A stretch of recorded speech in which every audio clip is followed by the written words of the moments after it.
We have our list with 4 elements now. We can also access each individual element. Just so you're aware, the first element in a list is actually at index position 0. The second element is at position 1. The third element is actually at index position 3, and I think you get the idea. And the fourth element is at position 3. So you just have to be really careful when we're trying to get access to a particular element that it's the position that we're in and we're starting at 0. So let's try and print out, let's say, apples. So in this case, it's at index position 1, so we would do 1 here. So even though it's in position, it's the second item in the list, it's in index position 1. So if we run through now, and it should print out apples for us.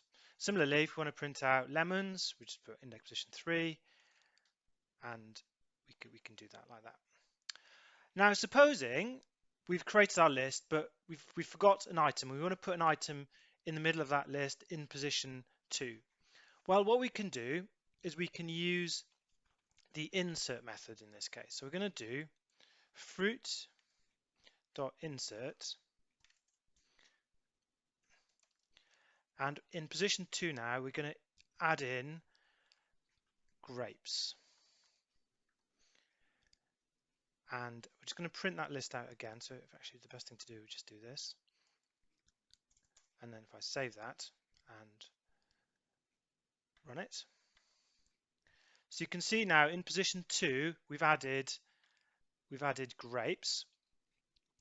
Now append is really useful because it allows us to add to the end of the list, but insert allows us to actually put values into the middle of a list if we've, for example, forgotten to put them in, or whatever reason why we're needing to put them into the middle of a list. Because we've inserted grapes into position 2, our oranges now has actually been moved up to index position 3, and our lemons moved up to index position 4.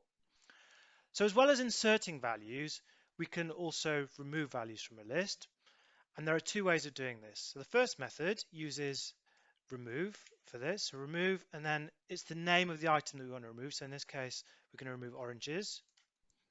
And if we save that and run it to see what happens to our list, and you can see there in our list there's no oranges. The other way of doing it is to use pop. So we're doing it in this instance using the index position. So fruit dot pop, and to remove oranges now it's in index position 3. We do 3, and if we save that and then we run it to see what happens, to make sure oranges has gone. Yep, so there we go, oranges has disappeared as well, so it's been removed from the list. Now it's generally better to use pop because pop represents an index value, which is a unique value, unique position. So therefore, if an item is in a certain position, you know it'll get removed. The problem with using remove, if there's more than one instance, in this case of oranges, it will remove all of them, not just maybe the single one that you wanted to remove. So you just have to be really careful using remove. It could end up removing more items from the list than you wanted it to, whereas with pop, it'll only remove the item in that index position. There are a few additional functions and methods that are really useful pertaining to lists that we need to use. So the first one, you might want to know the number of elements in the list.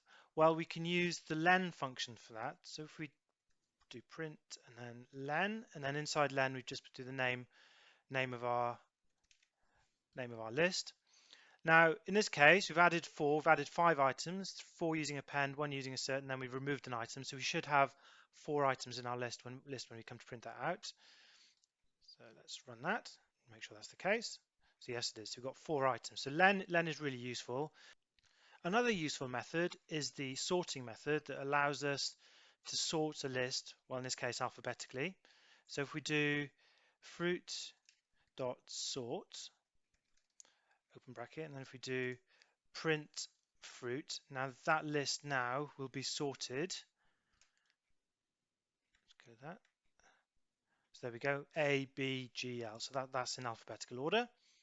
Another thing we could do as well is we could reverse it as well. So I'm going to just comment that out. So we can have our list going backwards from where it's at. So if I just print out fruit going normally, so that's what it would be. And then if I do print, if I do fruit dot reverse, and then print out fruit again, print, and then save it and run. And we can see there our list now has been printed out backwards compared to the one above it. Finally, I just want to look at how we can use a loop, a for loop, and a list together.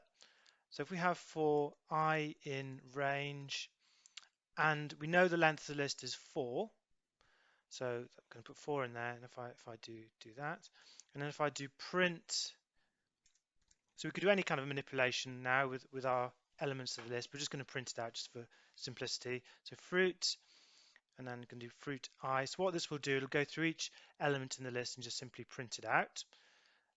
Again, make sure that's what's going to happen. So they have it: lemons, grapes, apples, bananas. Now, quite a common error is actually maybe to not know the number of elements you have in your list, or maybe increase, maybe put 5 in, for example. Well, that's obviously going to return us an error. So just so we're familiar with what the error returns us, it gives us what's called a list index out of range. So if you ever come across one of these, it's probably because you're going through too many elements or more elements than you have in the list. You're actually trying to print out more elements than you actually have.